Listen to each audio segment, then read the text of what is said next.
पूर्णमदः पूर्णमिदं पूर्णात् पूर्णमुदच्यते पूर्णस्य पूर्णमादाय पूर्णमेवावशिष्यते।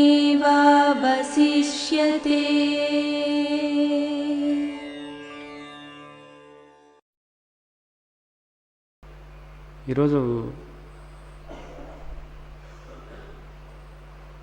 మొదటి అధ్యాయంలో అర్జున విషాద యోగంలో ఏం మాట్లాడుకున్నాము అనేది ఒకసారి సింహావలోకనం చేసుకుందాం.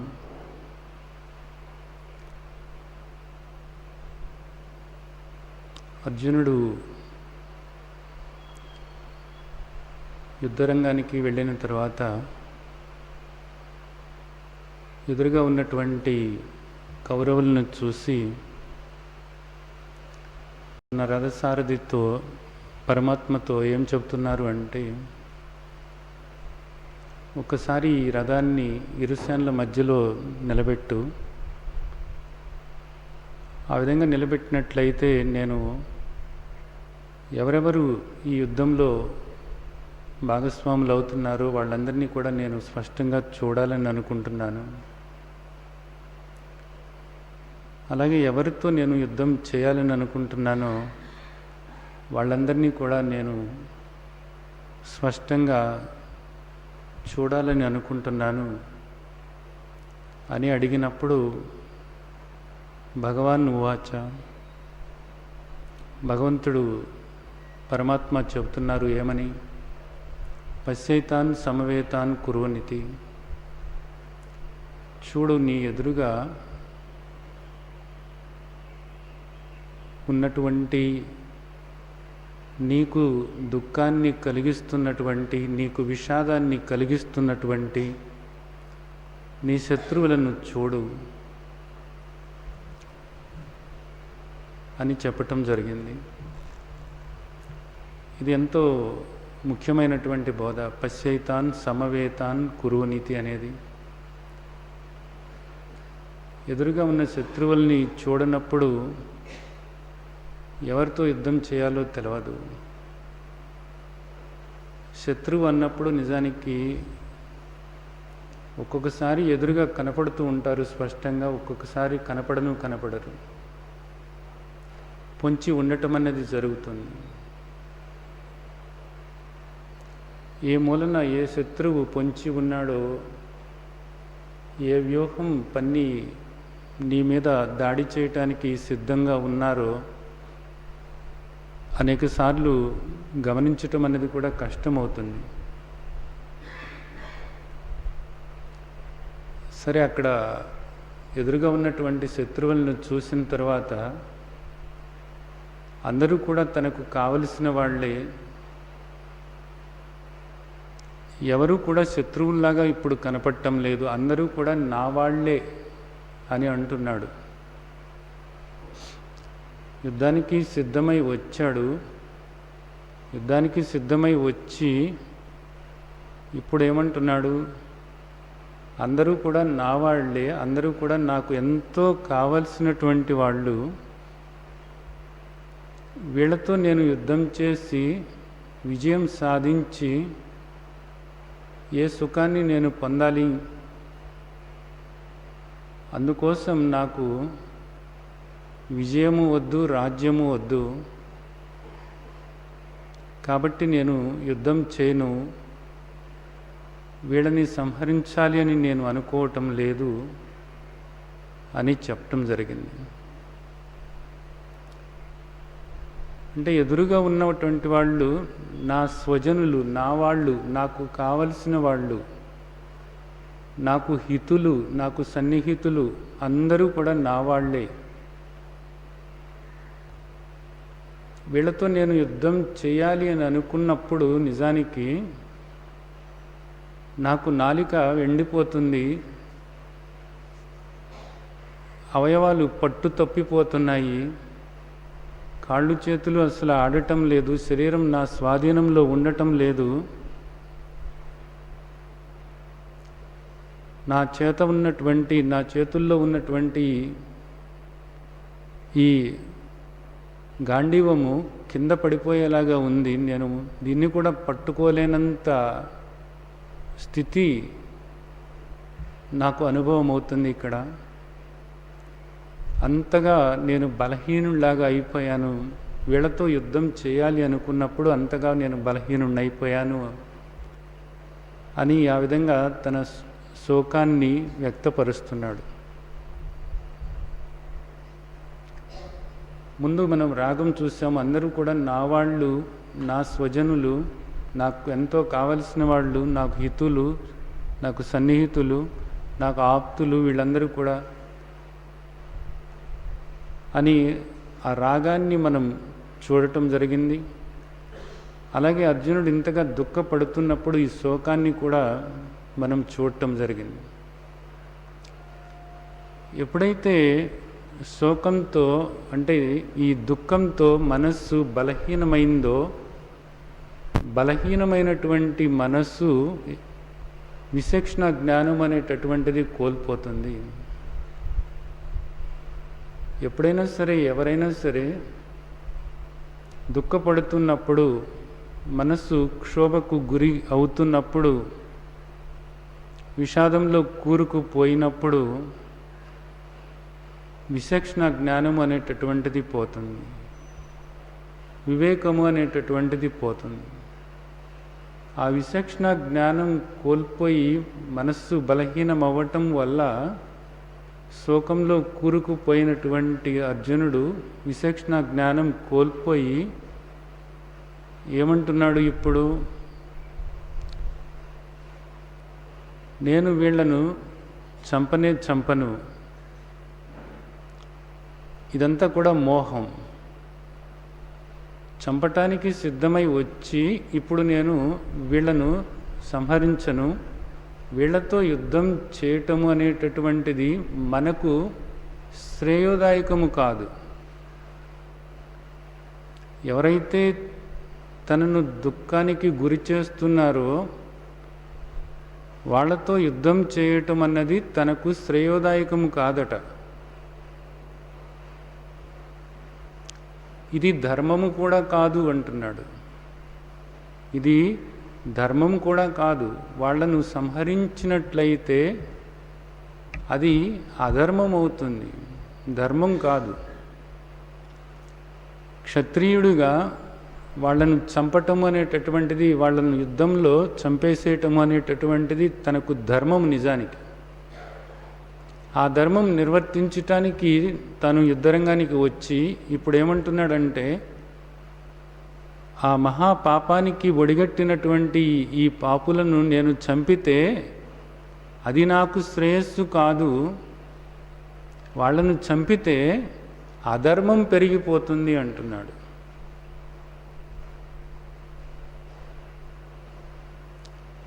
ఎందుకు ఈ విధంగా మాట్లాడుతున్నాడు? యుద్ధం చేయటానికి వచ్చినటువంటి వాడు ఎందుకు ఈ విధంగా మాట్లాడుతున్నాడు అంటే, మనస్సు పూర్తిగా బలహీనమై విచక్షణ జ్ఞానం అనేటటువంటిది కోల్పోవటం వల్ల, మోహంలో పూర్తిగా కూరుకుపోవటం వల్ల, మోహంలో పూర్తిగా కూరుకుపోవటం వల్ల,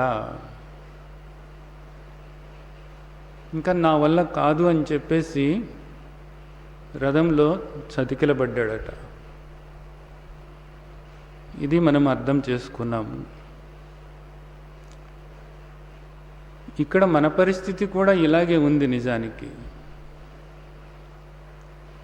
ఇక్కడ అనేక విషయాలు మనల్ని దుఃఖానికి గురి చేస్తూనే ఉన్నాయి. ప్రతి క్షణము కూడా అనేక విషయాలు మనల్ని దుఃఖానికి గురి చేస్తూనే ఉన్నాయి. దుఃఖానికి గురి చేస్తున్నా కానీ మనం వాటిని గుర్తించటం లేదు. పైగా ఏమనుకుంటున్నాము అంటే అవన్నీ కూడా మనకు కావలసినవే అన్నట్లుగానే ప్రవర్తించటం అనేది జరుగుతుంది. ఇక్కడ శ్రీమద్ భగవద్గీత మనకు చెబుతుంది ఏమని? ఇంద్రియాలకు సంబంధమైనటువంటి విషయాలు ఏవైతే ఉన్నాయో ఆ విషయాలన్నిట్లోనూ కూడా నీ శత్రువు పొంచి ఉన్నాడు. ఇంద్రియాలకు సంబంధమైనటువంటి విషయాలు. ఇంద్రియస్య అర్ధే రాగద్వేషౌ వ్యవస్థితౌ. ఎవరు ఈ శత్రువులట? రాగద్వేషాలు అనేటటువంటి శత్రువులు ప్రతి ఇంద్రియ విషయంలోనూ కూడా పొంచి ఉన్నారట. ఈ పొంచి ఉన్నటువంటి ఈ శత్రువులను నువ్వు సంహరించకపోయినట్లయితే నీవు ఇక్కడ ప్రతి క్షణము కూడా దుఃఖం అనుభవించాల్సిందే. అలాగే మరలా నీవు జన్మలు తీసుకోవాల్సిందే అనేటటువంటిది మనకు స్పష్టంగా భగవద్గీతలో భగవంతుడు చెప్తున్నటువంటి విషయం. ఈ రాగద్వేషాలకు సంబంధమైనటువంటి శత్రువుల్ని ప్రతి ఇంద్రియ విషయంలోనూ ఉన్నారట. పొంచి ఉన్నటువంటి ఈ శత్రువులను మనం గమనించాలి. గమనించి ప్రతి శత్రువుని కూడా సంహరించగలగాలి. ఆ విధంగా సంహరించగలిగినప్పుడు మాత్రమే నీవు ఇక్కడ సుఖంగా శాంతిగా ఉండగలుగుతావు. లేనప్పుడు నీ జీవితం అంతా కూడా దుఃఖమయమే. మనం కొంతవరకు ఇది ఆలోచించినట్లయితే ఈ ఇంద్రియ విషయాల్ని కంటికి కనిపించేటటువంటివి ఏవైతే ఉన్నాయో అవన్నీ కూడా ఇంద్రియ విషయాలే. కంటికి ఏమేమి కనపడుతున్నాయి? కదిలేవి కొన్ని కనపడుతున్నాయి, కదలనివి కొన్ని కనపడుతున్నాయి. కంటికి కదిలేవి కొన్ని కనపడుతున్నాయి, కదలకుండా స్థిరంగా ఉన్నాయి కొన్ని కనపడుతున్నాయి. కదిలే వాటిని చూసినట్లయితే మనం ఈ జీవులన్నీ కూడా కదులుతూ ఉన్నాయి. మనుషులు, పశువులు, పక్షులు, అలాగే కొన్ని క్రిములు, కీటకాలు, ఇవన్నీ కూడా కదులుతూ ఉన్నాయి. ఇక కదలనటువంటివి ఎన్నో ఉన్నాయి ఇక్కడ మనకు తెలుసు. ఈ కొండలు, గుట్టలు, ఇవన్నీ కూడా ఈ ప్రాణం లేనటువంటివి అన్నీ కూడా అవి కదలటం లేదు. చర అచర అంటాం కదా, కదిలేవి కొన్ని, కదలనివి కొన్ని. ఈ విధంగా ఇక్కడ మనకి ఈ రెండు ఉన్నాయి. కదిలే వాటిల్లో వేటేటి పట్ల మనం రాగం ఏర్పరచుకున్నాము? మనుషుల పట్ల, జంతువుల పట్ల, కొన్ని పక్షుల పట్ల, పశువుల పట్ల, వీటన్నిటి పట్ల కూడా రాగం ఏర్పరచుకున్నాం. అది లేనిదే నేను బ్రతకలేను, ఆ వ్యక్తిని చూడందే నేను బ్రతకలేను, ఆ వ్యక్తి తోడు లేనిదే నేను జీవించలేను. అలాగే వేటి పట్లనైతే మనం రాగం ఏర్పరచుకున్నామో వాటికి ఏదైనా అయినప్పుడు మనకి దుఃఖమే కలుగుతుంది. అలాగే వాటికి ఏదైనా అవుతుందేమో అనేటటువంటిది అది ఒక భయం అన్నది ఎప్పుడూ ఉంటానే ఉంటుంది రాగం ఏర్పరచుకోవటం వల్ల. ఇలాగా ఎన్నో విషయాలు మనకి ఇక్కడ దుఃఖాన్ని కలిగిస్తున్నాయి. అలాగే కదలనివి అన్నప్పుడు ఎన్నో ఇక్కడ వస్తువులు ఉన్నాయి.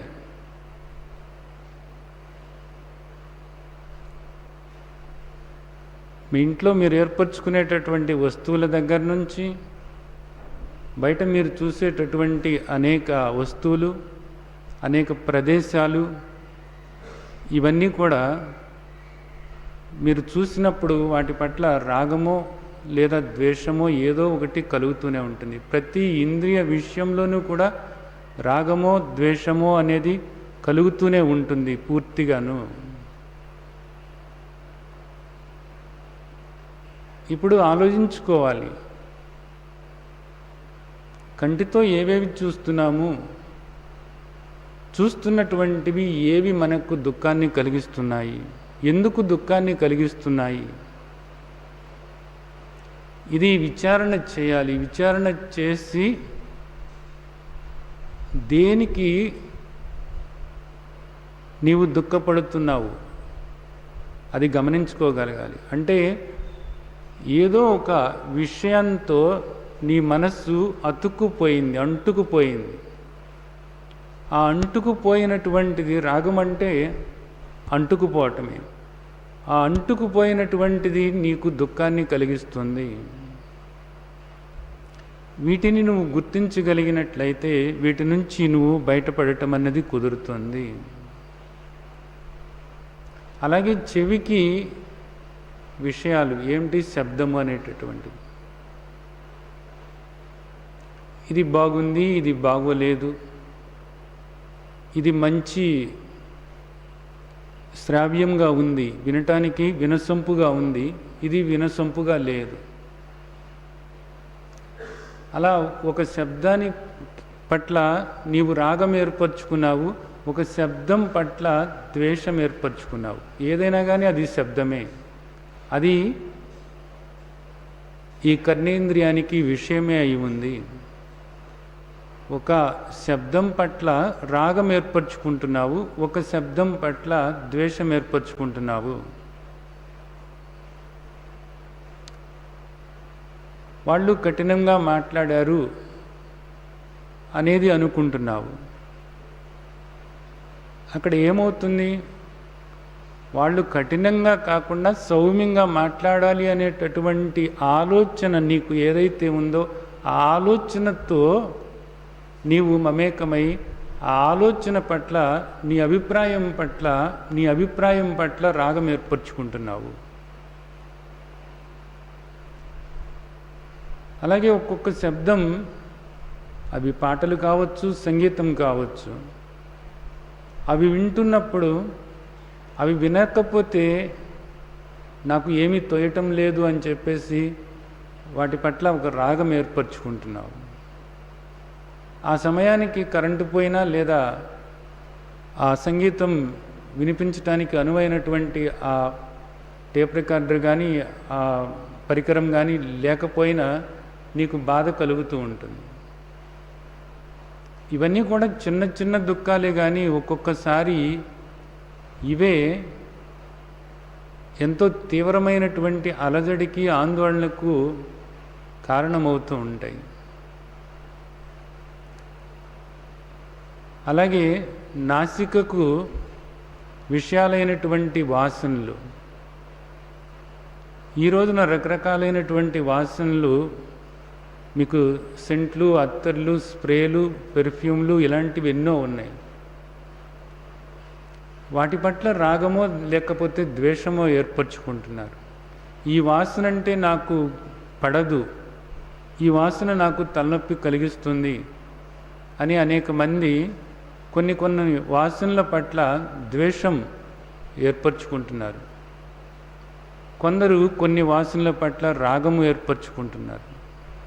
ఆ వాసన చూస్తేనే నాకు నిద్ర వస్తుంది అనేవాళ్ళు ఉన్నారు. అలాగే నాలుకతో రుచి చూసేటటువంటి విషయాలు, నాకు ఈ రుచి అంటే ఇష్టము,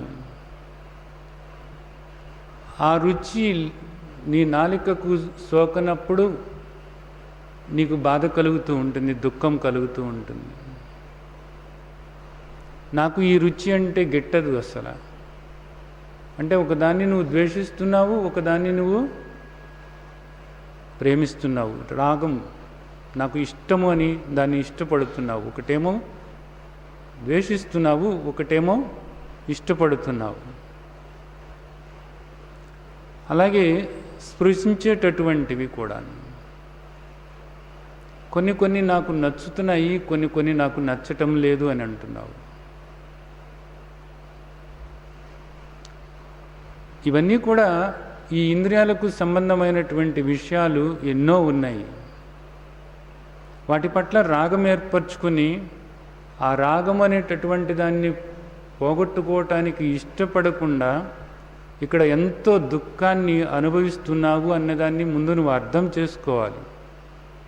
ఈ విషయం ఇప్పుడు మనం ఊరికే క్లుప్తంగానే మాట్లాడుకున్నాం. ఇంకా ఎన్నో విషయాలు ఉన్నాయి. ఇక్కడ రంగులు ఉన్నాయి, ఆకారాలు ఉన్నాయి, ఎన్నో ఉన్నాయి అన్నమాట. ఇవన్నీ మాట్లాడుకోవటానికి ఇప్పుడు మనకి సమయం లేదు కాబట్టి నేను క్లుప్తంగానే మాట్లాడుతున్నాను. నీకు కొన్ని రంగులు ఇష్టం ఉండవచ్చు, కొన్ని రంగులు ఇష్టం లేకపోవచ్చు. కొన్ని ఆకారాలంటేనే నీకు ఇష్టం ఉండవచ్చు, ఇష్టం లేకపోవచ్చు. కొన్ని దేహాలని చూసినప్పుడు నువ్వు ఇష్టపడుతూ ఉండవచ్చు, కొన్ని దేహాలని చూసినప్పుడు నువ్వు అకారణంగా ద్వేషం అనేదాన్ని ఏర్పరచుకోవచ్చు. అసలు కొంతమంది వ్యక్తుల్ని చూసినప్పుడు ఏ కారణము లేకుండానే నీకు చిరాకు కలగవచ్చు, వాళ్ళని చూస్తే అసహనంగా అనిపించవచ్చు, వాళ్ళ పట్ల ద్వేషం ఏర్పరచుకోవచ్చు ఏ కారణము లేకుండానే. కొందరిని చూసినప్పుడు ఏ కారణము లేకుండానే వాళ్ళంటే నీ మనసు ఇష్టపడుతూ ఉండవచ్చు, వాళ్లకు దగ్గర అవ్వాలి అని నువ్వు ప్రయత్నం చేస్తూ ఉండవచ్చు కూడా. ఇవన్నీ కూడా కేవలము రాగద్వేషాలే అంతే. ఈ విధంగా నాకు అపరిమితమైనటువంటి ఇష్టము అని ఏదైతే నువ్వు అంటున్నావో, లేదా ప్రేమ అని ఏదైతే అంటున్నావో అదంతా కూడా రాగమే.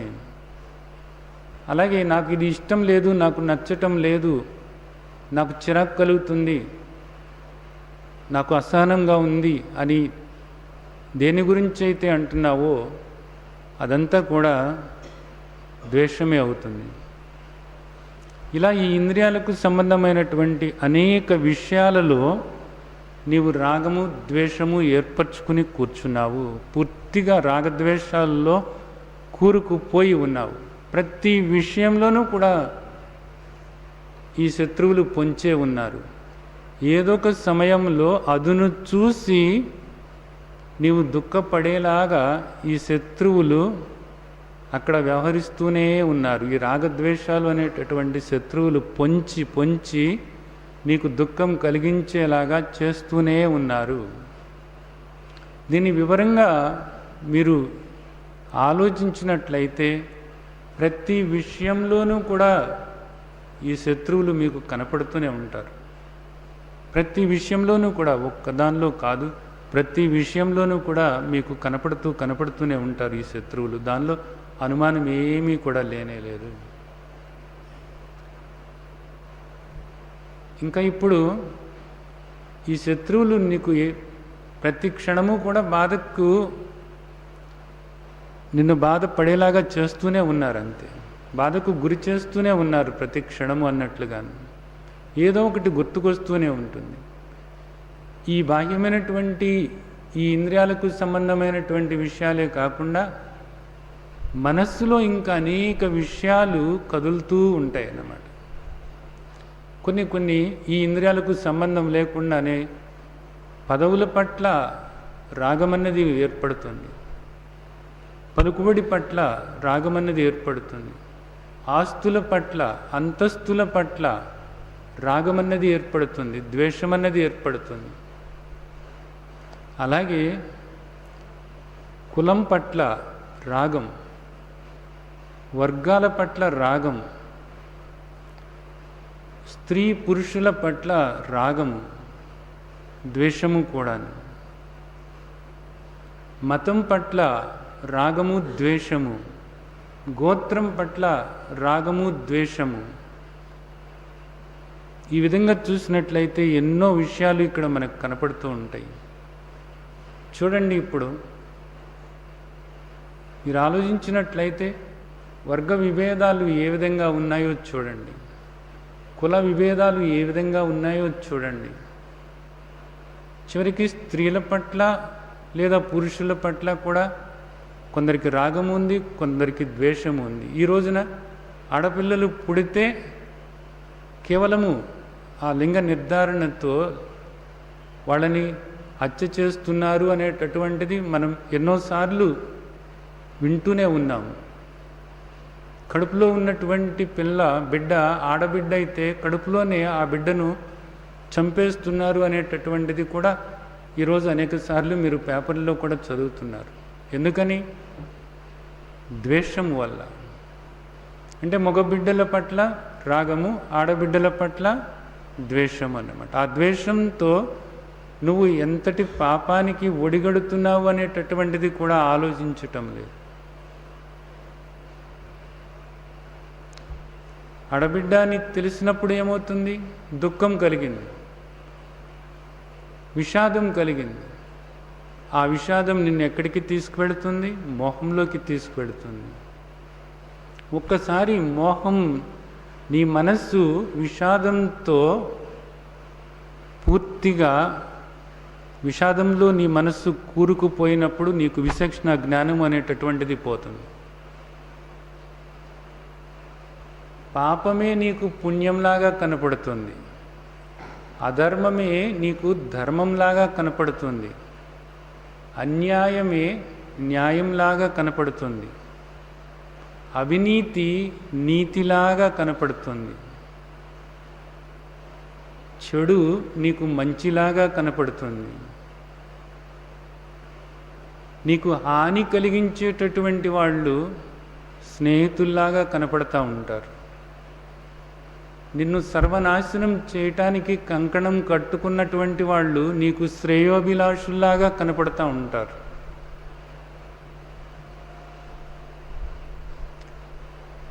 నిన్ను పూర్తిగా సర్వనాశనం చేయటానికి సిద్ధపడ్డ వాళ్ళు నీకు శ్రేయోభిలాషుల్లాగా కనపడతా ఉంటారు. ఏది చేయాలో అది చేయకూడని విషయంలాగా కనపడుతుంది. ఎందుకోసం? పూర్తిగా మోహంలో కూరుకుపోయినటువంటి వ్యక్తి ఆ విధంగానే ప్రవర్తిస్తూ ఉంటాడు. మనసు బలహీనపడుతుంది. ఆ సమయంలో ధర్మము అధర్మంలాగా కనపడుతూ ఉంటుంది, న్యాయము అన్యాయంలాగా కనపడుతూ ఉంటుంది, సత్యము అసత్యంలాగా కనపడుతూ ఉంటుంది, మంచి చెడులాగా కనపడుతూ ఉంటుంది. పూర్తిగా తల్లకిందుల వ్యవహారం అన్నమాట. మొహం అంటేనే తల్లకిందుల వ్యవహారం అన్నమాట. ఉన్నది లేనట్లుగా కనపడుతుంది, లేనిది ఉన్నట్లుగా కనపడుతుంది. పూర్తిగా భ్రమ. పూర్తిగా ఈ భ్రమల్లో భ్రాంతుల్లో కూరుకుపోయి ఉన్నాడు మనిషి ఈ రోజున. సత్యమేదో తెలియదు, అసత్యమేదో తెలియదు.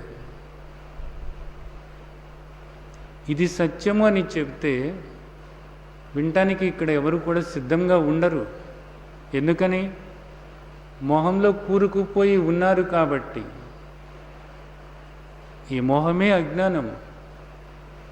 ఈ మోహంలో కూరుకుపోయి ఈ మోహం వల్ల రాగద్వేషాలు ఏర్పరచుకొని ఆ రాగద్వేషాల వల్ల కలుగుతున్నటువంటి దుఃఖంలో కూరుకుపోయి ఆ విషాదంతో మనస్సు బలహీనం అవ్వటం వల్ల మరలా పూర్తిగా భ్రాంతుల్లో కూరుకుపోయి ఏది సత్యమో ఏది అసత్యమో తెలుసుకునే పరిస్థితుల్లో లేరు. అనిత్యమైనటువంటి దాన్ని నిత్యము అనుకుని భ్రమ చెందుతున్నారు. ఇది అనిత్యమైనటువంటిది అని చెప్పినప్పటికీ కూడా ఇది నిత్యమే అని వాదించటం అనేది జరుగుతుంది. ఇది అసత్యము అని చెప్పినప్పటికీ కూడా ఇది సత్యమే అని వాదించటం అనేది జరుగుతుంది. శ్రేయోదాయకమైనటువంటి శాస్త్రాలను సైతం నమ్మటానికి మోహంలో కూరుకుపోయినటువంటి మనస్సు ఒప్పుకోదు. మోహంలో పూర్తిగా కూరుకుపోయినప్పుడు దైవమే లేడు. అసలు ఈ సృష్టికి కారణం ఏంటంటే కేవలము స్త్రీ పురుషుల కలయికే తప్ప మరేది లేదు అనేటటువంటి ఒక వితండవాదం చేయటం అనేది జరుగుతుంది. పూర్తిగా అహంకారంలో కూరుకుపోవటం అనేది జరుగుతుంది. ఇది ఇప్పుడు ఇక్కడ అలాగే జరుగుతుంది. ప్రతి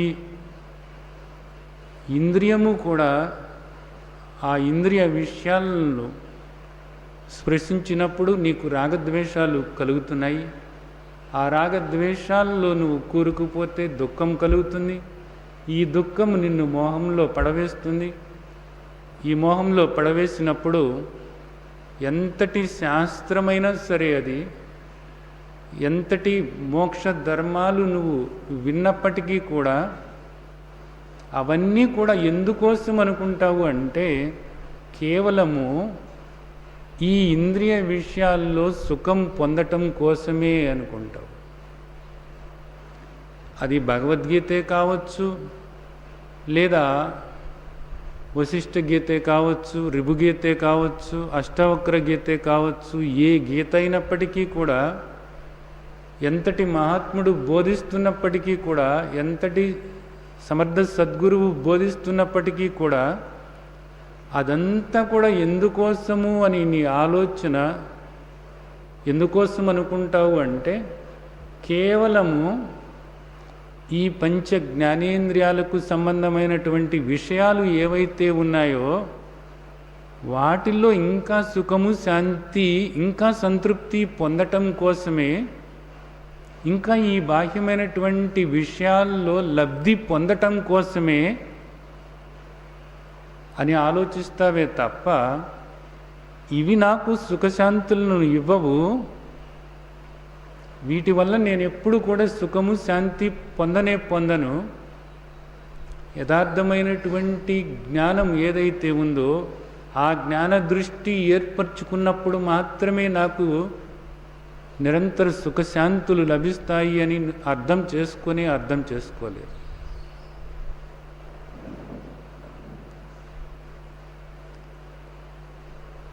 అంత భ్రమల్లో కూరుకుపోయినప్పుడు నీకంతే. అది భగవద్గీత ఎన్నిసార్లు విన్నప్పటికీ కూడా బాహ్యమైనటువంటి విషయాలకు ముడిపెట్టుకొని భగవద్గీత విన్న తరువాత, ఇదిగో కాస్త భగవద్గీతలో చెప్పినటువంటి ఈ సూత్రాలను ఆచరణలోకి తీసుకున్న తర్వాత మాకు ఈ లాభం వచ్చింది, ఆ లాభం వచ్చింది, అలా జరిగింది, ఇలా జరిగింది అని వీటిని మాట్లాడుకుంటూ దృష్టి వీటివైపే పెట్టుకొని ఈ లాభ నష్టాలను బేరీజు వేసుకుంటూ, ఈ జయాపజయాలను బేరీజు వేసుకుంటూ, వీటి కోసమే భగవద్గీత, వీటి కోసమే ఉపనిషత్తులు, వీటి కోసమే వశిష్ఠ గీత, వీటి కోసమే అష్టావక్ర గీత, వీటి కోసమే రుభుగీత. ఇవి ఎంతటివైనా సరే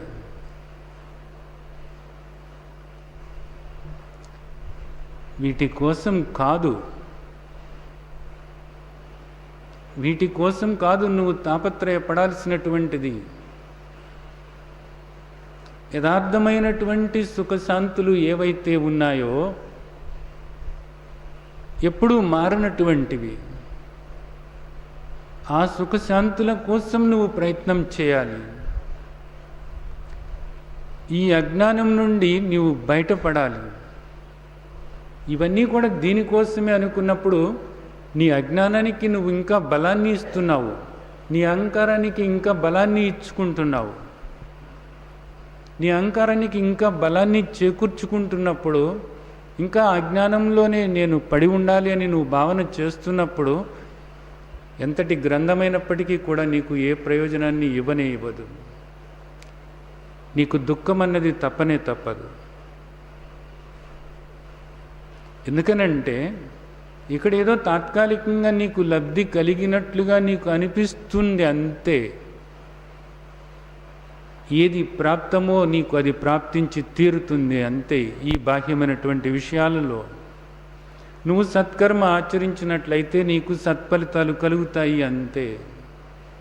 నీవు దుష్కర్మ ఆచరించినట్లయితే నీవు ఈ బాహ్యమైనటువంటి విషయాలలో నీవు దుఃఖం అనుభవించి తీరుతావు అంతే. దీన్ని అర్థం చేసుకోవాలి. దీన్ని అర్థం చేసుకొని నీవు ఇక్కడ సత్కర్మ ఆచరించుకుంటూ ప్రామాణికమైనటువంటి శాస్త్రం ఏదైతే ఉందో, ఉపనిషత్తులు కానీ, శ్రీమద్ భగవద్గీత కానీ, లేదా అష్టావక్ర గీత కానీ, లేదా రుభుగీత కానీ, ఇవన్నీ కూడా మనకు శాశ్వతమైనటువంటి ఆ పరమ సత్యాన్ని మనకు తెలియచేసి మన అజ్ఞానాన్ని పోగొట్టడం కోసమే అని, నీ అజ్ఞానాన్ని పోగొట్టుకోవటానికి నువ్వు ప్రయత్నం చేయనప్పుడు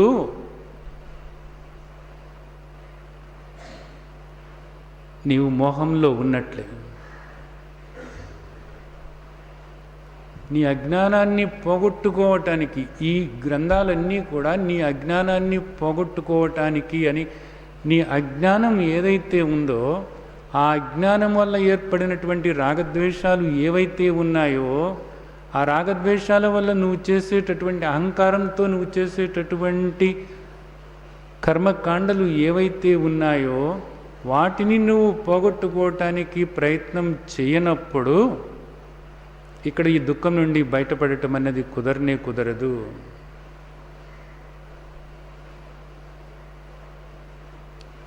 ఇది మనిషి బాగా అర్థం చేసుకుని తీరాలి. ఈ మోహం అన్నది గుర్తించాలి.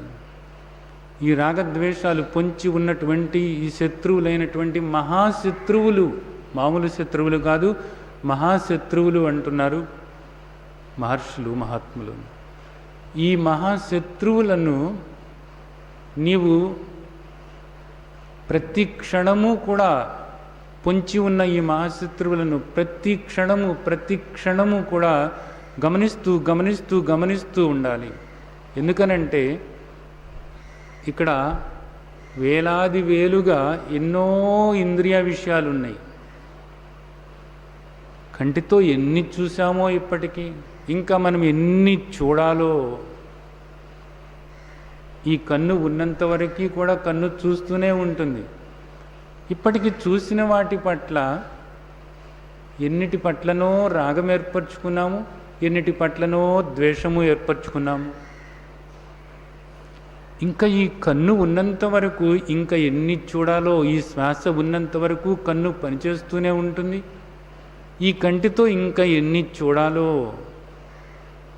అవి చూసినప్పుడల్లా కూడా నువ్వు ఒకదాని పట్ల రాగము, ఒకదాని పట్ల ద్వేషము ఏర్పరచుకుంటే ఏదైనా సరే నీకు దుఃఖాన్ని కలిగిస్తూనే ఉంటుంది. ద్వేషము ఏర్పరచుకున్నదైతేనేమో వెంటనే దుఃఖాన్ని కలిగిస్తుంది. రాగము ఏర్పరచుకున్నదైతే కొద్దిగా సమయం తీసుకుని అప్పుడు నెమ్మదిగా నీకు దుఃఖాన్ని కలిగిస్తుంది అంతే.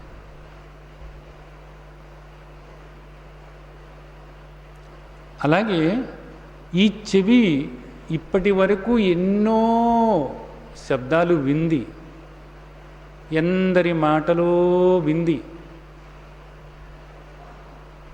ఎన్నో అవమానాలు, ఎన్నో తిట్లు, ఎన్నో దీవెనలు ఈ చెవి వింది, ఎన్నో పొగడ్తలు వింది,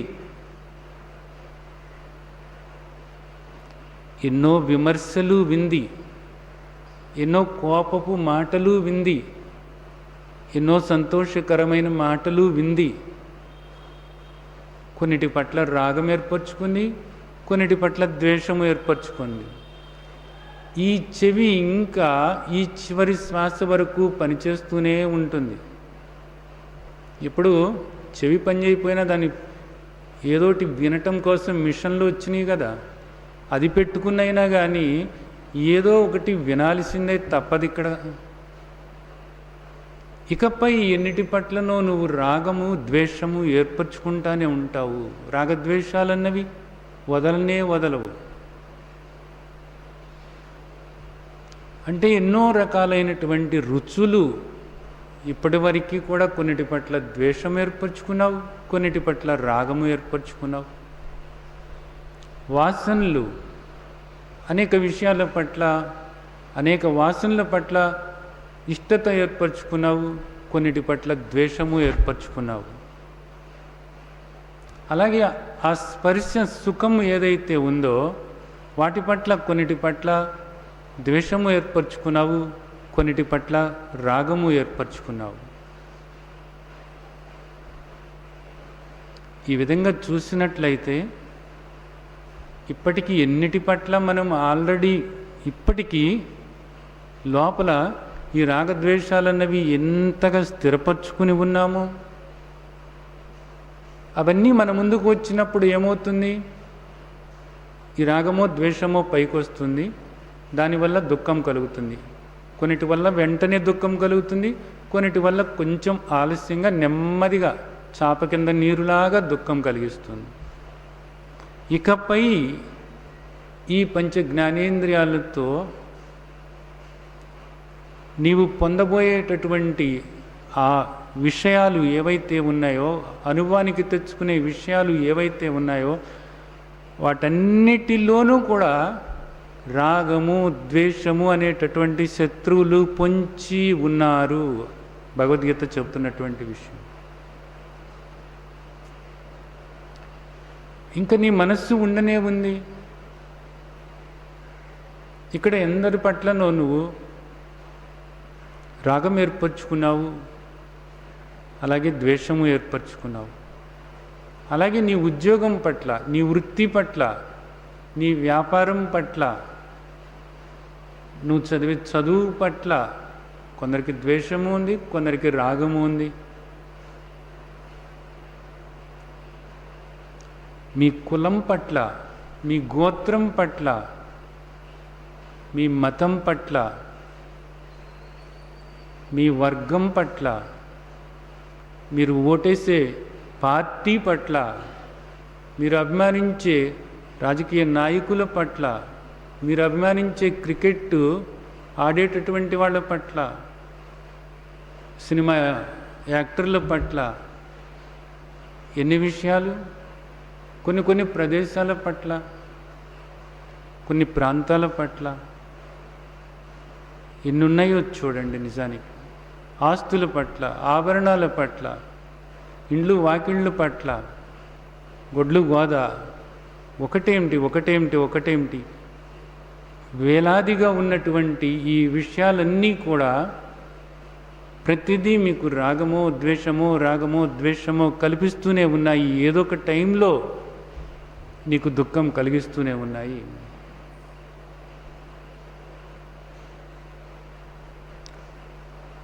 కాబట్టి పొంచి ఉన్నటువంటి ఈ శత్రువులను గమనించాలి. పొంచి ఉన్నటువంటి ఈ శత్రువుల గురించి ఆలోచించాలి. ప్రతి క్షణము కూడా నువ్వు ఏది చూస్తున్నా సరే, నేను దీని పట్ల రాగం కానీ ద్వేషం కానీ ఏర్పరచుకుంటున్నానా?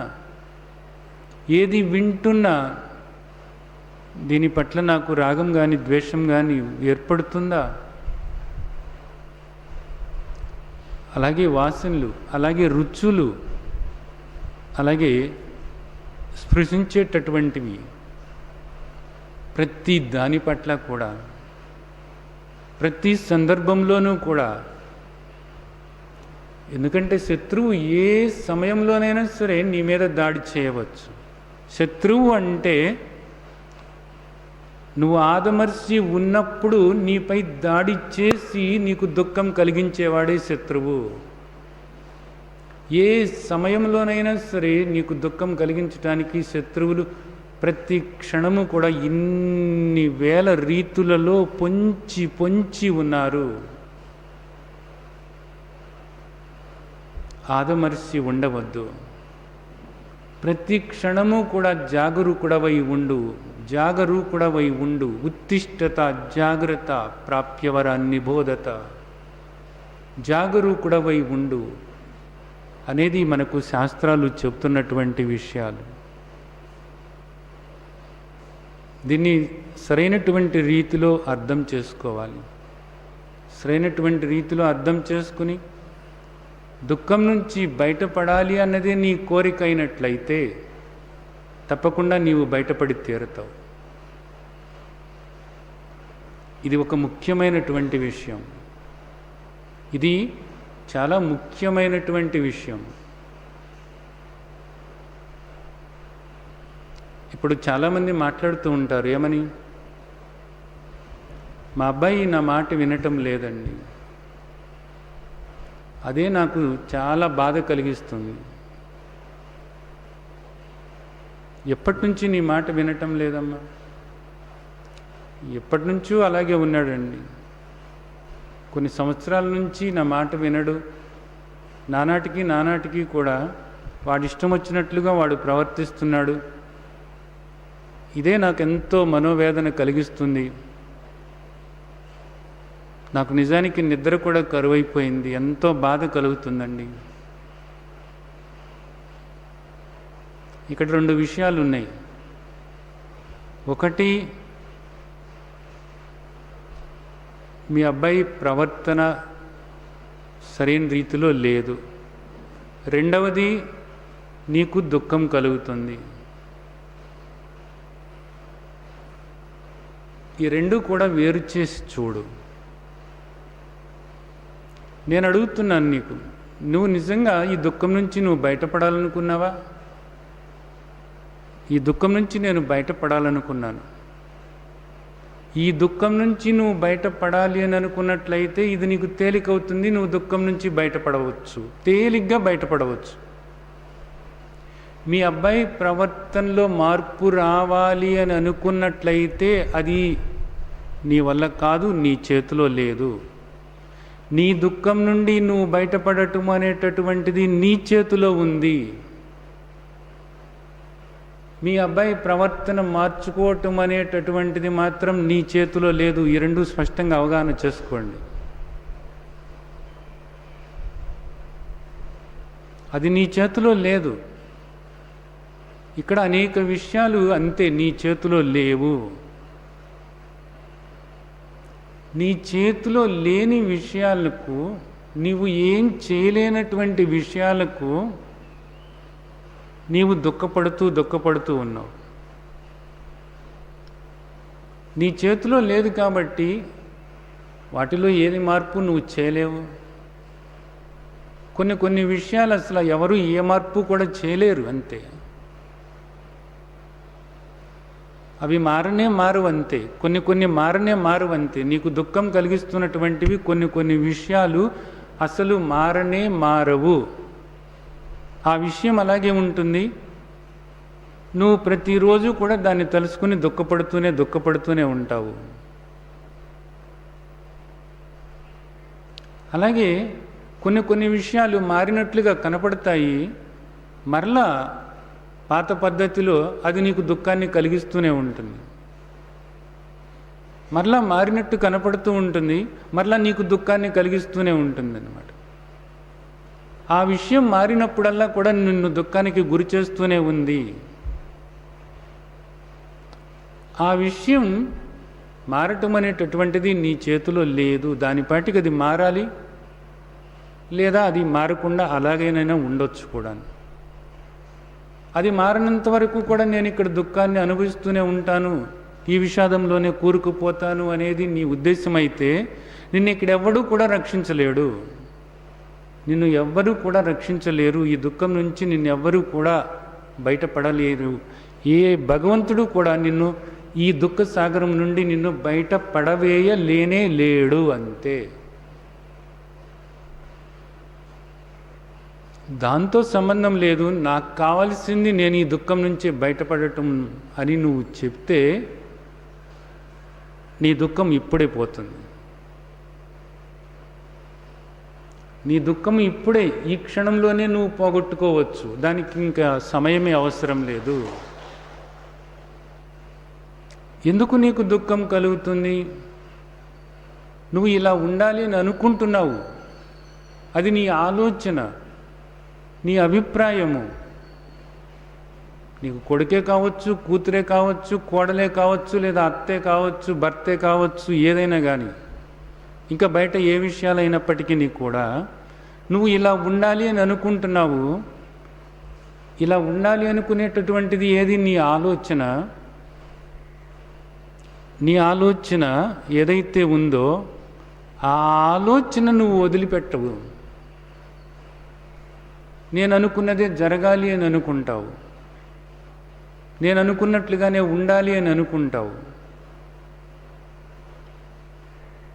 నీవు ఈ ఆలోచనలను వదలనంత వరకు, నీ అభిప్రాయాలని వదలనంత వరకు, నువ్వు చేసుకున్నటువంటి అలవాట్లు ఏవైతే ఉన్నాయో ఆ అలవాట్లను వదలనంత వరకు,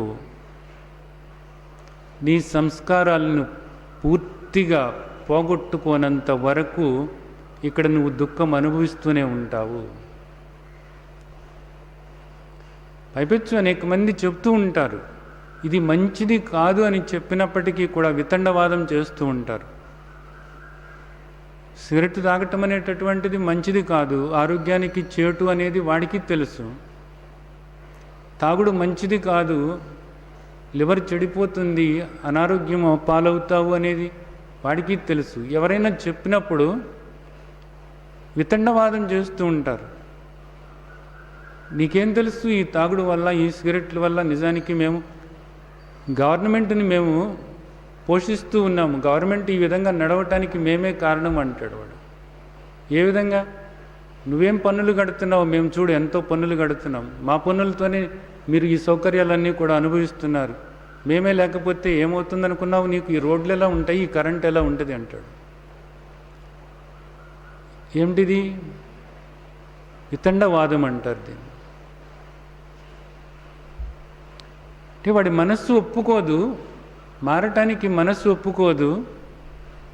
ఒప్పుకోకుండా మారకుండా తనకి దుఃఖాన్ని కలిగించేదాన్ని కాపాడుకోవటానికి రకరకాల రీతులుగా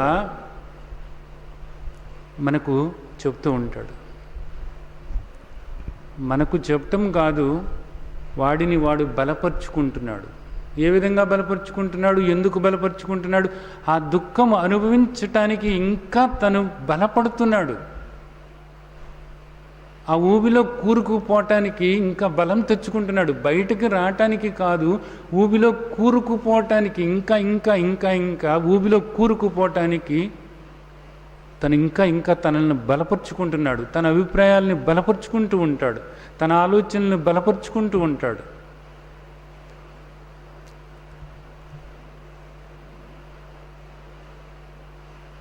అలాగే ఆ కారణాలు అలా ఉంటాయి. వాటితో రాగము ఏదైతే ఉందో ఆ రాగాన్ని నువ్వు పోగొట్టుకో అని చెప్పినప్పుడు అది ఎలా జరుగుతుంది? వాళ్ళ పట్ల నాకు ఆ ప్రేమ ఉంటుంది కదా. ప్రేమ కాదు అది, రాగము. ప్రేమ కాదు అది, నువ్వు ప్రేమ అంటున్నావు, ఇష్టము అంటున్నావు, అది రాగము అనబడుతుంది. నువ్వు ఆ రాగాన్ని వదిలిపెట్టు. రాగాన్ని వదిలిపెట్టి వాళ్ళతో నువ్వు ప్రేమగా మాట్లాడు.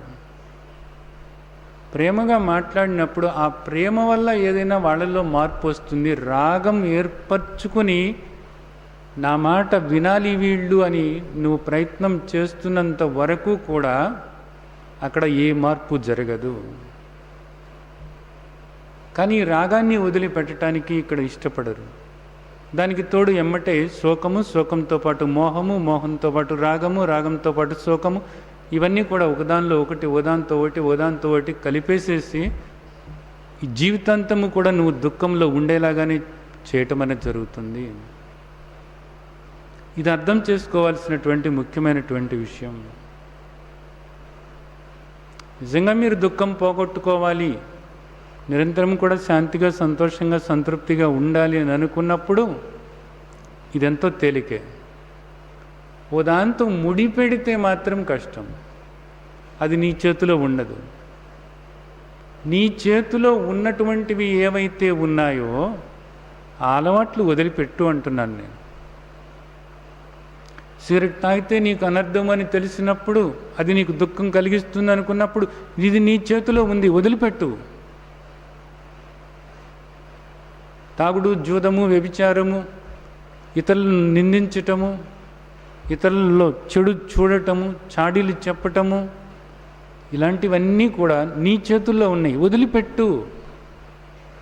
ఎవరి చేతుల్లోనో లేదు, ఎవరికి సంబంధం లేదు, కేవలము నీకు సంబంధం. నువ్వు చేసుకున్న అలవాటు, ఈ అలవాట్లను చంపేసేయి. ఏ ఆలోచనలు అయితే నీకు దుఃఖాన్ని కలిగిస్తున్నాయో ఆ ఆలోచనలను చంపేసేయి. ఏ అలవాట్లయితే నీకు దుఃఖాన్ని కలిగిస్తున్నాయో ఆ అలవాట్లను చంపేసేయి. ఏ అభిప్రాయాలైతే నువ్వు ఏర్పరచుకున్నావో ఆ అభిప్రాయాలని చంపేసేయి.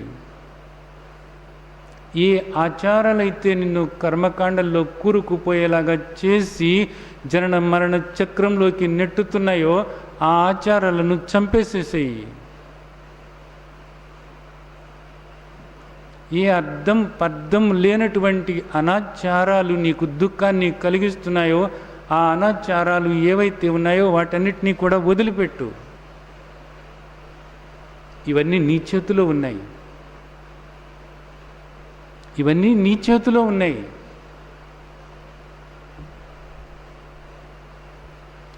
నీ చేతిలో ఉండి నువ్వు వదలటానికి వీలయ్యి నీకు దుఃఖాన్ని కలిగిస్తున్నటువంటివి ఏవైతే ఉన్నాయో వాటన్నిటినీ కూడా నీవు వదిలిపెట్టు. నీవు వదిలిపెట్టినప్పుడు నువ్వు బలపడతావు, నువ్వు తెరిపిన పడతావు. నీకు యథార్థమైనటువంటి ఆ శాంతి ఏదైతే ఉందో అది అనుభవానికి వస్తుంది. యథార్థమైనటువంటి సుఖం ఏదైతే ఉందో అది నీకు అనుభవానికి వస్తుంది. అప్పుడు నీవు వదలటానికి వీలు కానటువంటివి కొన్ని ఉన్నాయి ఇక్కడ బంధాలు. వాటిని ఏ విధంగా వదలమని మనకు రేపు భగవద్గీత చెబుతుందో ఆ విధంగా వాటిని వదలటం అంటే బాహ్యంగా వదలటం కాదు. సిగరెట్టు వదిలేసాము, తాగుడు మానేశాము అన్నట్లుగా కాదు. ఈ వదలటం అంటే భగవద్గీత చెప్పబోతుంది మనసా సన్యస్య అని. మనస్సులో రాగం లేకుండా యథార్థమైనటువంటి ప్రేమతో వీళ్లతో వ్యవహరించటం అనేది నీకు నేర్పుతుంది భగవద్గీత రేపు. ఇప్పుడు నీ చేతిలో ఉన్నవి నీకు దుఃఖాన్ని కలిగిస్తున్నాయి, నువ్వు తక్షణమే వదులు, ఇక్కడ వదిలిపెట్టు, ఈ క్షణమే వదిలిపెట్టు. అప్పుడు రేపు మనస్సులో వీటిని సన్యసించటం అన్నది ఎలాగో నీకు తెలుస్తుంది.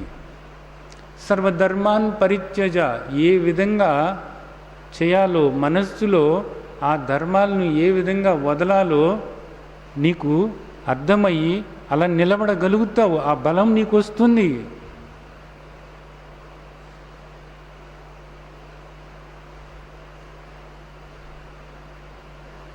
అలా కాకుండా నేను ఈ శత్రువులను చంపలేను,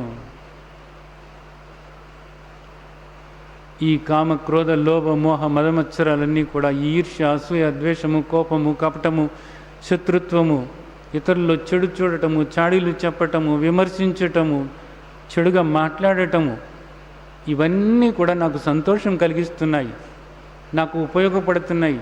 నేను చంపలేను వీటిని అని నువ్వు అనుకున్నట్లయితే ఇప్పుడే కాదు ఇక్కడే కాదు రేపు కూడా నువ్వు ఎంతో దుఃఖాన్ని అనుభవించాల్సి ఉంటుంది. అనేక జన్మలు నువ్వు తీసుకొని దుర్భరమైనటువంటి దుఃఖాన్ని నువ్వు అనుభవించాల్సి ఉంటుంది అనేటటువంటిది మనకు భగవంతుడు భగవద్గీతలో చెప్తున్నటువంటి విషయం. దీన్ని అర్థం చేసుకోవాలి. దీన్ని అర్థం చేసుకుని మనం యుద్ధం చేయటానికి సిద్ధం అవ్వాలి. కానీ అర్జునుడు నేను యుద్ధం చేయలేను అని చతికిల పడ్డాడు. ఆ విధంగా చతికిల పడకూడదు. మరి చతికిల పడినటువంటి అర్జునుడికి భగవంతుడు ఏ బోధ చేయబోతున్నారో మనం రాబోయే అధ్యాయాల్లో అవగాహన చేసుకోవటానికి వీలవుతుంది.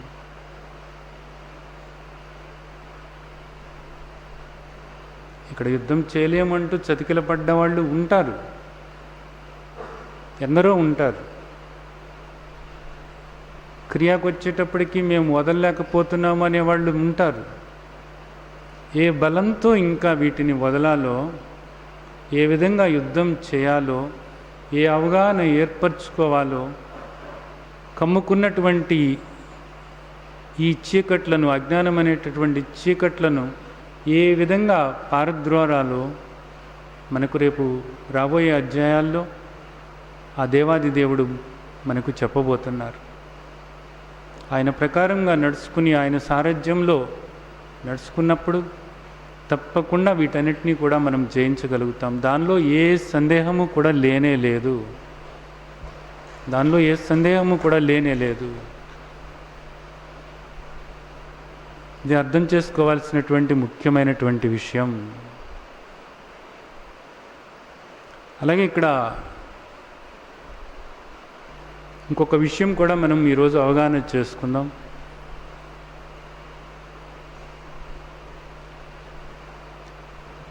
ఈ రోజున ఎవరికైనా ఒక జబ్బు వస్తుందనుకోండి, ఇన్ఫెక్షన్ అంటారు. ఒక జబ్బు వస్తున్నప్పుడు డాక్టర్ దగ్గరికి వెళితే డాక్టర్లు ఏం చెప్తారు అంటే నీకు క్రిముల వల్ల ఈ జబ్బు వచ్చింది అని చెప్తారు. క్రిముల వల్ల బ్యాక్టీరియా వైరస్ ఈ మాటలు మీరు విని ఉంటారు కదా. పలానా బ్యాక్టీరియా వల్ల నీకు ఈ జబ్బు వచ్చింది అనేది చెప్తారు. ఎలా వచ్చిందండి ఈ జబ్బు అని అడిగితే, ఈ బ్యాక్టీరియా ఎవరికైతే ఉందో వాళ్లకు దగ్గరగా నువ్వు వెళ్ళినప్పుడు నీకు ఇది అంటుకుని ఉంటుంది అనేది చెప్తారు. అంటే ఇప్పుడు చూడండి, స్వైన్ ఫ్లూ అని అంటున్నారు. అలాంటి వాళ్ళ దగ్గరికి వెళ్ళినప్పుడు నీకు కూడా అది అంటుకుంటుంది అని చెప్తారు. అలాగే క్షయవ్యాధి అంటారు. ఆ క్షయవ్యాధి దగ్గర ఉన్నటువంటి వాళ్ళ దగ్గరకు నువ్వు వెళ్ళినప్పుడు వాళ్ళు దగ్గితే అది నీకు అంటుకుంటుంది అనేది చెప్తారు. ఇవన్నీ కూడా బ్యాక్టీరియా వల్ల, వైరస్ వల్ల వచ్చేటటువంటి జబ్బులు. ఎందుకు జలుబు ఉన్నటువంటి వాళ్ళ దగ్గరికి వెళ్తే ఆ జలుబు నీకు అంటుకుంటుంది అనేది ఇది అందరూ మాట్లాడుకునేటటువంటి విషయం. సరే, ఇప్పుడు అలాంటి వాళ్ళ దగ్గరకు వెళ్ళినప్పుడు ఇది అందరికీ అంటుకుంటుందా అని మనం ఆలోచించినట్లయితే అందరికీ అంటుకోదు.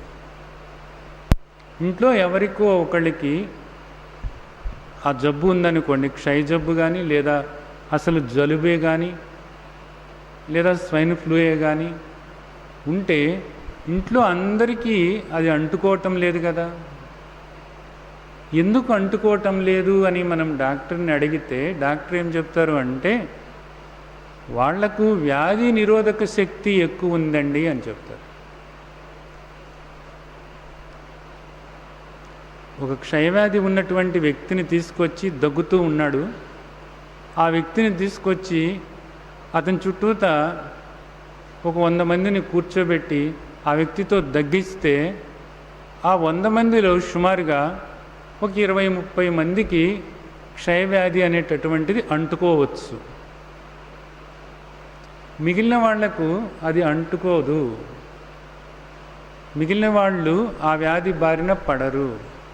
ఎందుకు కారణము అని మనం డాక్టర్ని అడిగినట్లయితే డాక్టర్ ఏం చెప్తారు? వ్యాధి నిరోధక శక్తి ఉందండి వాళ్లకు. వ్యాధి నిరోధక శక్తి ఉండటం వల్ల వాళ్ళను ఈ జబ్బు ఏం చేయలేకపోతుంది అంటారు. మరి ఈ జబ్బు వచ్చిన వాళ్ళ సంగతి ఏంటి? వీళ్లకు వ్యాధి నిరోధక శక్తి లేదు.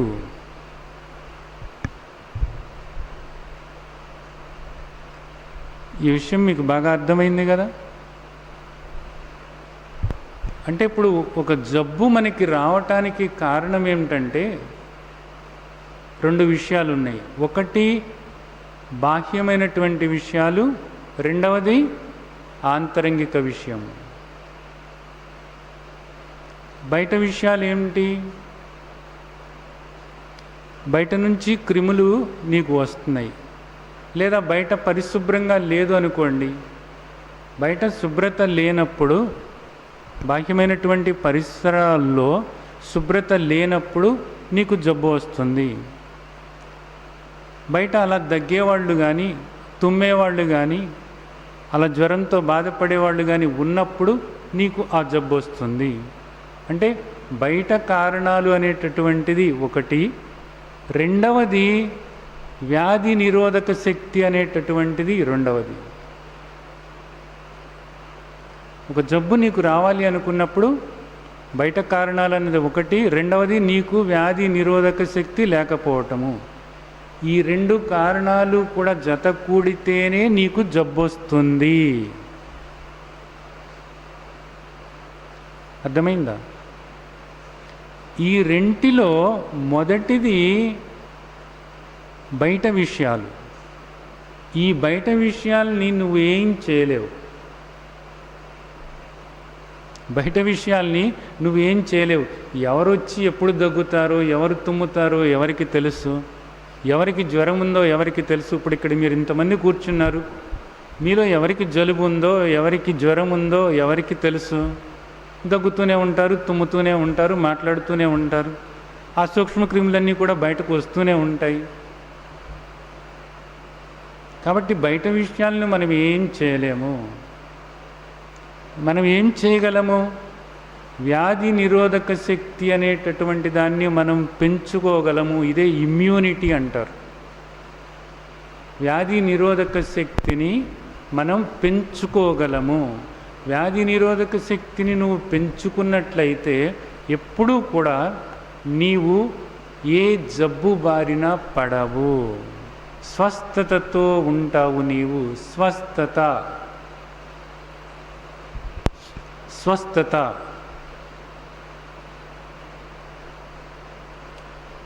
ఇక్కడ కూడా మనకి భగవద్గీత ఏం చేస్తుందంటే,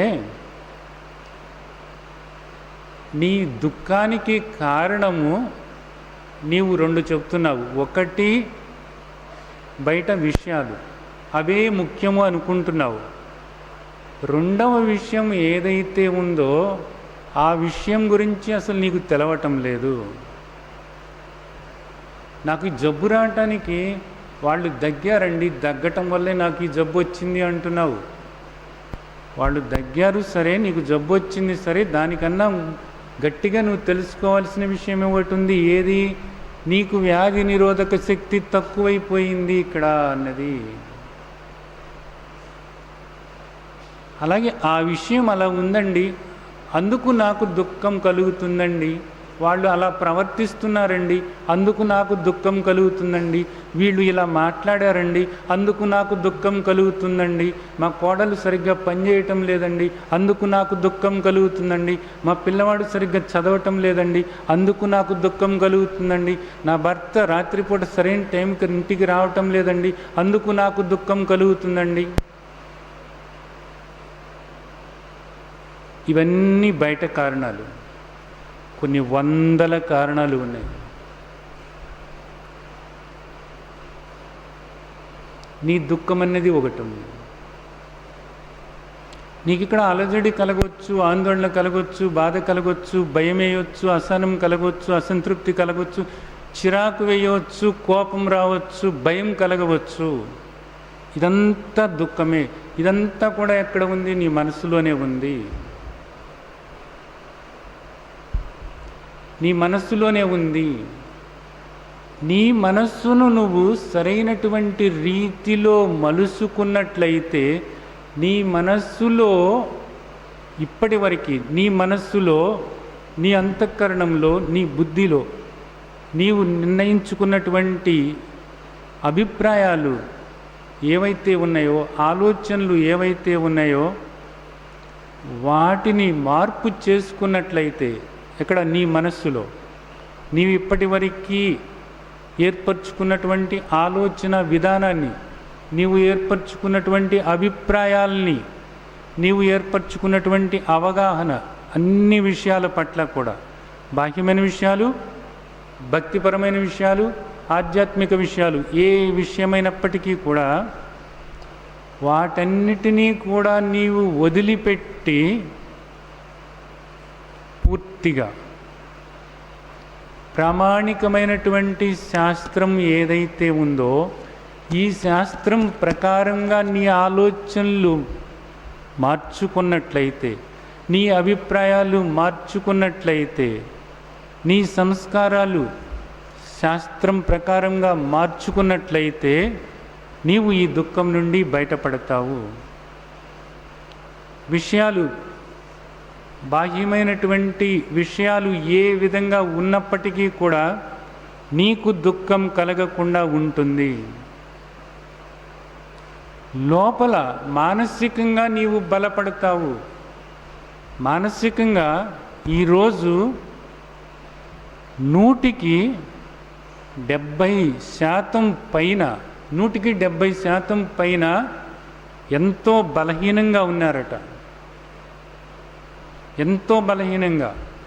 వీళ్ళలో 120 మందికి వెంటనే వైద్యం చేయాల్సినటువంటి పరిస్థితి ఉంది అనేటటువంటిది NIMHANS, Bengaluru national institute of health and neuro sciences వాళ్ళు చెప్తున్నటువంటి విషయం. అర్జెంటుగా అన్నమాట. లేనప్పుడు వీళ్ళు రేపో మాపో ఆత్మహత్యల పాలవుతారు. అనేక రకాలైనటువంటి మానసిక వ్యాధిగ్రస్తులు ఈ రోజున సమాజంలో ప్రతి క్షణము కూడా ఎక్కువ అవుతున్నారు. ఈ బాహ్యమైనటువంటి డెవలప్మెంట్తో పాటు మానసిక వ్యాధులు అనేటటువంటివి ప్రతి క్షణము కూడా పెరుగుతూ పెరుగుతూ పెరుగుతూ పెరుగుతూ ఉన్నాయి అనేటటువంటిది మానసిక శాస్త్రవేత్తలు చెబుతున్నారు.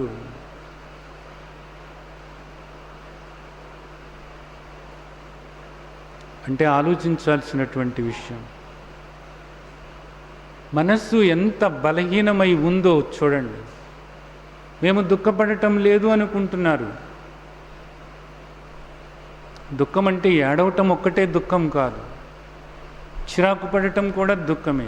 బాధపడటం, భయపడటం, ఆందోళన పడటం, అశాంతికి గురవటం, వణికిపోతూ ఉంటారు, కాళ్ళు చేతులు ఆడుతూ ఉండవు కొంతమందికి. ఇవన్నీ కూడా దుఃఖమే. అలజడి కానీ, ఆందోళన కానీ, బాధ కానీ, భయం కానీ, అసంతృప్తి కానీ, అసహనం కానీ, కోపం కానీ, ద్వేషం కానీ, కపటం కానీ, శత్రుత్వం కానీ, ఇవన్నీ కూడా వాటితో పాటు ఈర్ష్య, అసూయ, ద్వేషము, ఇవన్నీ కూడా నీ మనస్సులో ఉన్నాయి అంటే నీవు మానసిక వ్యాధితో బాధపడుతున్నావు. ఇది స్వస్థత కాదు. నీ దేహానికి ఏమాత్రం చిన్న తేడా వచ్చినప్పటికీ కూడా తలనొప్పి వచ్చింది అని నీకు తెలవగానే తలనొప్పి వచ్చింది, నాకు ఒంట్లో బాగాలేదు అంటావు. తలనొప్పి చిన్న విషయమే, ఏ అమృతాంజనమో రాసుకుంటావు, పడుకుంటావు. ఎందుకో నడుము పట్టేసింది ఇవాళ నాకు, అందుకని ఒంట్లో బాగాలేదు అంటావు. నడుము పట్టేయటం చిన్న విషయమే. కాలు బెణికింది అందుకని నేను నడవలేకపోతున్నాను, చిన్న విషయమే. ఇలాంటి చిన్న విషయాల దగ్గర నుంచి ప్రాణాంతకమైనటువంటి వ్యాధుల వరకు ఏదైనా సరే అది తేడా ఉంది, దానికి మందు వాడాలి అని నువ్వు అనుకుంటున్నావు. మానసిక అస్వస్థత అనేటటువంటిది కూడా మానసిక వైద్యుల దగ్గరికి నువ్వు వెళ్ళినట్లయితే ఇప్పుడు మనం చెప్పుకున్నటువంటి అలజడి కానీ, ఆందోళన కానీ, అసహనం కానీ, అసంతృప్తి కానీ, బాధ కానీ, భయం కానీ, కోపం కానీ, ద్వేషం కానీ, కపటం కానీ, శత్రుత్వం కానీ, ఇవి నీ మనస్సులో కదలాడుతూ ఉంటే, అలాగే ఎదుట వ్యక్తులను చూసి నువ్వు వాళ్ళని ద్వేషిస్తూ వాళ్ళలో ఉన్నటువంటి చెడు గురించి నువ్వు ఆలోచిస్తున్నా, వాళ్ళ గురించి చెడుగా మాట్లాడుతున్నా, ఈర్ష్యతో ఉన్న, అసూయతో ఉన్న, ద్వేషంతో ఉన్న, ఇవన్నీ కూడా మానసికంగా నువ్వు సరైనటువంటి రీతిలో లేవు. మానసికంగా సరైనటువంటి రీతిలో ఉండటం అంటే మనసు శాంతిగా, సంతోషంగా, సంతృప్తిగా, నిర్మలంగా ఉండటమే. అలా ఉండటం లేదు అంటే మానసిక అస్వస్థత నీకు ఉంది. నీ మనస్సు సరైన రీతిలో లేదు. That is abnormal. That is not normal mind. ఒకరి మనస్సులో ఇలాంటి ఆలోచనలు కదులుతూ ఉంటే, ఈర్ష్య కానీ, అసూయ కానీ, ద్వేషం కానీ, కోపటం కానీ, శత్రుత్వం కానీ, అసహనం కానీ, అసంతృప్తి కానీ, బాధ కానీ, భయం కానీ, చిరాకు కానీ, అలజడి కానీ, ఆందోళన కానీ, అసహనం కానీ, వీటిల్లో ఏదొక్కటి నీ మనస్సులో కదలాడుతూ ఉన్నప్పటికీ కూడా that is not the normal mind. That is abnormal mind. ఆ మనస్సు సరైనటువంటి రీతిలో లేదు అంతే. అలాంటి మనస్సుతో నువ్వు ఉన్నప్పుడు మోహంలో పడుతూనే ఉంటావు. విచక్షణ జ్ఞానం అన్నది పోతుంది. మనస్సు ఆ విధంగా ఉంటే బలహీన పడుతుంది. బలహీనమైనటువంటి మనస్సుతో నువ్వు విచక్షణతో, వివేకంతో ప్రవర్తించలేవు. నీ ఆలోచనలన్నీ కూడా మోహంతో కూడి ఉంటాయి. నీ ఆలోచనలన్నీ కూడా అహంకారంతో కూడి ఉంటాయి. నీ ఆలోచనలన్నీ కూడా నిన్ను బాధ పెడుతూ ఉంటాయి, నీ చుట్టూతో ఉన్న వాళ్ళని కూడా బాధ పెడుతూనే ఉంటాయి. ఇలాంటి ఆలోచనలు అనేటటువంటివి నిజానికి ఎలాంటివి అంటే అగ్ని లాంటివి. అగ్ని.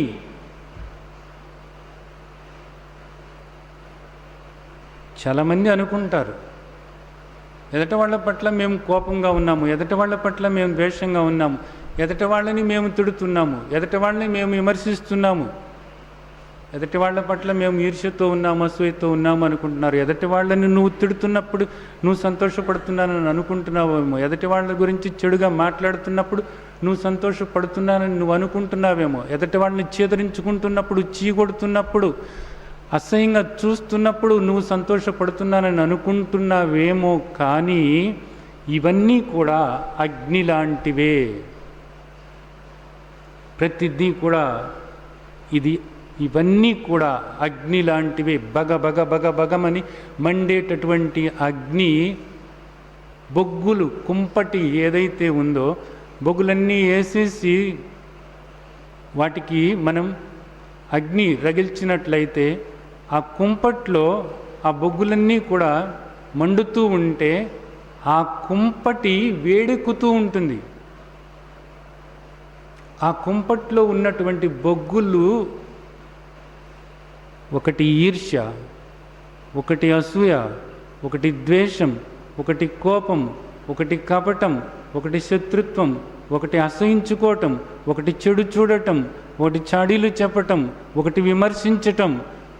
ఇవే ఆ బొగ్గులన్నీ కూడా. ఆ కుంపటి ఏదో కాదు, నీ హృదయమే. ఆ కుంపటి ఏదో కాదు, నీ హృదయమే.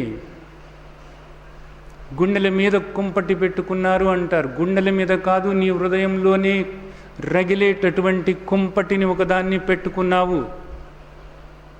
ఈ కుంపటిని నువ్వు ఎప్పుడు కూడా ఆర్పాలనుకోవటం లేదు. ఇది విచిత్రం ఇక్కడ. ఇది మాయా.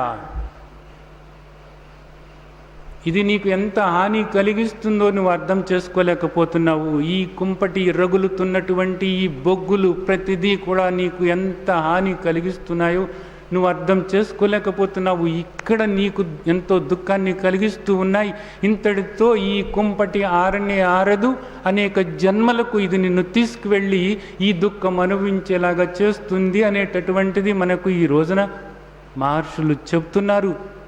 శాస్త్రవేత్తలు ఈ రోజున ఈ కుంపటి నీకు ఎంత అనారోగ్యాన్ని కలిగిస్తుందో, ఎంత బాధ కలిగిస్తుందో శాస్త్రవేత్తలు ప్రయోగాల ద్వారా, అనేక పరీక్షల ద్వారా నిరూపించి ఈ కుంపటిని ఆర్పేసుకో, ఈ కుంపటిని ఆర్పేసుకో, ఇది నీకు మంచిది కాదు, మంచిది కాదు అని చెప్తున్నారు. అయినా ఏం చేస్తున్నాం ఇక్కడ?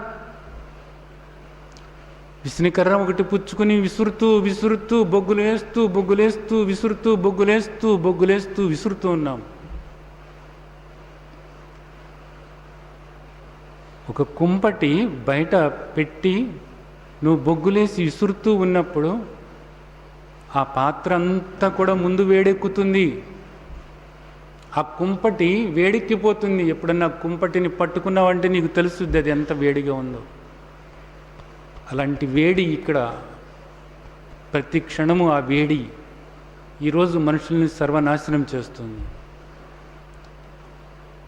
ఆ వేడి అంతటితో ఆక్క అదేం చేస్తుంది? పక్కలకు కూడా వ్యాపించుతుంది ఆ వేడి. దాని పక్కన మనం చేయి పెడితే ఆ కుంపటి పక్కన అక్కడ కూడా వేడిగా ఉంటుంది. ఆ కుంపటి పక్కన ఇంత పేరు నెయ్యి తీసుకెళ్ళి లేదా ఇంత వెన్న ముద్ద పెడితే అది కరిగిపోతుంది. అంటే దాని వేడి పక్కలకు కూడా వ్యాపిస్తుంది.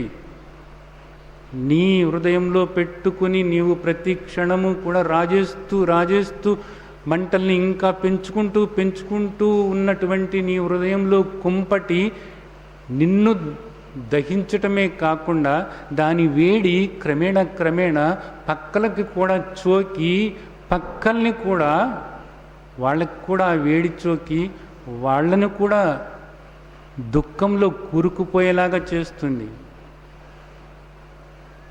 అవునా కాదా? నీవు అలాంటి వాడివైతే నీ ఇంట్లో వాళ్ళు బాధపడటంలా? నీవు కోపంతో ప్రవర్తిస్తూ ఉంటే నీ కోపానికి నీ చుట్టూతో ఉన్నవాళ్ళు బలవటంలా?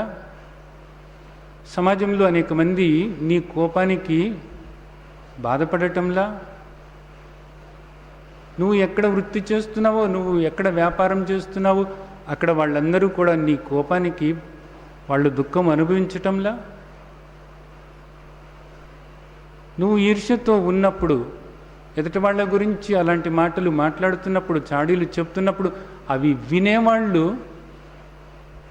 వాళ్ళు కూడా దుఃఖానికి గురవుతూనే ఉన్నారు. చాడీలు చెప్పటమే కాదు, వినటం కూడా దోషం అనేటటువంటిది మనకు మన తండ్రి చెప్తున్నారు.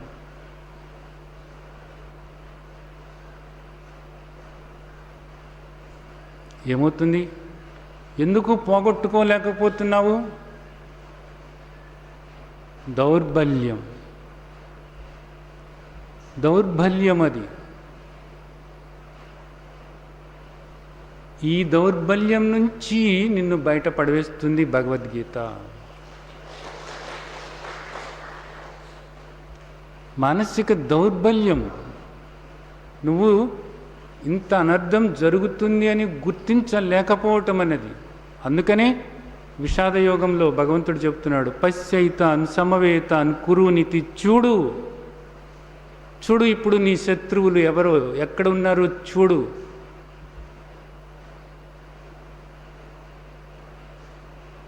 ఈ శత్రువులను సంహరించు. ఈ శత్రువులను సంహరించటానికి కావలసినటువంటి బలాన్ని మనకు భగవద్గీత ఇస్తుంది. మానసికంగా బయట ఏది ఎలా ఉన్నప్పటికీ కూడా మానసికంగా ఒక స్థిరత్వాన్ని మనకు ఏర్పరుస్తుంది. వ్యాధిని తట్టుకోవటానికి కావలసినటువంటి వ్యాధి నిరోధక శక్తి పెంచుకున్నప్పుడు ఇక్కడ ఎందరు వ్యాధిగ్రస్తులు ఉన్నప్పటికీ కూడా అది నన్నేం చేయదు. డాక్టర్లు తెల్లారి లెగిస్తే కొన్ని వందల మంది వ్యాధిగ్రస్తుల మధ్యలోనే ఉంటారు. కానీ డాక్టర్లకి ఆ జబ్బులంతా అంటుకోవు. ఎందుకు? వ్యాధి నిరోధక శక్తి పెంచుకుని ఉంటారు. వ్యాధి నిరోధక శక్తి పెంచుకుని ఉంటారు. అలాగే ఇక్కడ అనేక విషయాలు ఉన్నాయి. నీ మనస్సును కల్లోలపరిచి నిన్ను దుఃఖపరిచే విషయాలు కొన్ని వందల వేల విషయాలు ఉన్నాయి. కానీ నీ మనస్సు దుఃఖపడకుండా ఎప్పుడు కూడా నీ మనస్సు స్థిమితంగా, స్థిరంగా, సమస్థితిలో శాంతిగా, సంతోషంగా, సంతృప్తిగా ఉండే విధంగా వాటిని తట్టుకోవటానికి కావలసినటువంటి శక్తిని మనకు భగవద్గీత ఇస్తుంది. ఏ బాహ్యమైనటువంటి విషయాలైతే మానసికంగా నిన్ను అస్వస్థత పాలు చేస్తున్నాయో ఆ విషయాలు అలా ఉన్నప్పటికీ కూడా వాటిని తట్టుకుని నీ మనసు ఎప్పుడు కూడా శాంతిగా, సంతోషంగా, సంతృప్తిగా ఉండటానికి కావలసినటువంటి వ్యాధి నిరోధక శక్తిని నీకు భగవద్గీత ప్రసాదిస్తుంది. లోపల బలం, మానసిక శక్తిని పెంచుతుంది భగవద్గీత. మానసిక దౌర్బల్యాన్ని పోగొడుతుంది భగవద్గీత. ఏది ఎలా ఉన్నప్పటికీ కూడా సమస్థితిలో ఉండటానికి కావలసినటువంటి జ్ఞానాన్ని మనకు ప్రసాదిస్తుంది శ్రీమద్ భగవద్గీత. ఇందుకు మనకి భగవద్గీత. ఇకపై మనం 2వ అధ్యాయంలోకి వెళ్ళబోతున్నాం. ఈ దృష్టి ఏర్పరచుకుని ఈ బొగ్గుల కుంపటి, లోపల రగులుతున్నటువంటి ఈ బొగ్గుల కుంపటి ఏదైతే ఉందో బయట విషయాలు కాదు,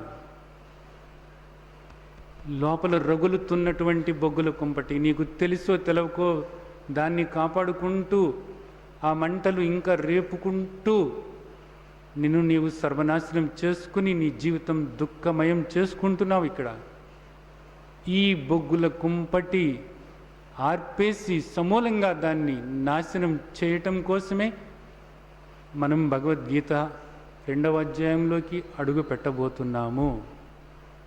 దీన్ని మనం అర్థం చేసుకొని ఇంతటి మహా దుఃఖానికి, మహాపాపానికి కారణభూతమైనటువంటి ఈ అజ్ఞానాన్ని పోగొట్టుకొని ఆ దేవాది దేవుడు చెప్పినట్లుగా నడుచుకొని ప్రతి క్షణము కూడా సమస్థితిలో నిరంతరము కూడా స్థితప్రజ్ఞులై ఉండాలని ఆశిస్తూ ఆ విధంగా మిమ్మల్ని ఆశీర్వదిస్తున్నాను. జై సచ్చిదానంద్. లోకా సమస్తా సుఖినో భవంతు. లోకా సమస్తా సుఖినో భవంతు. లోకా సమస్తా సుఖినో భవంతు.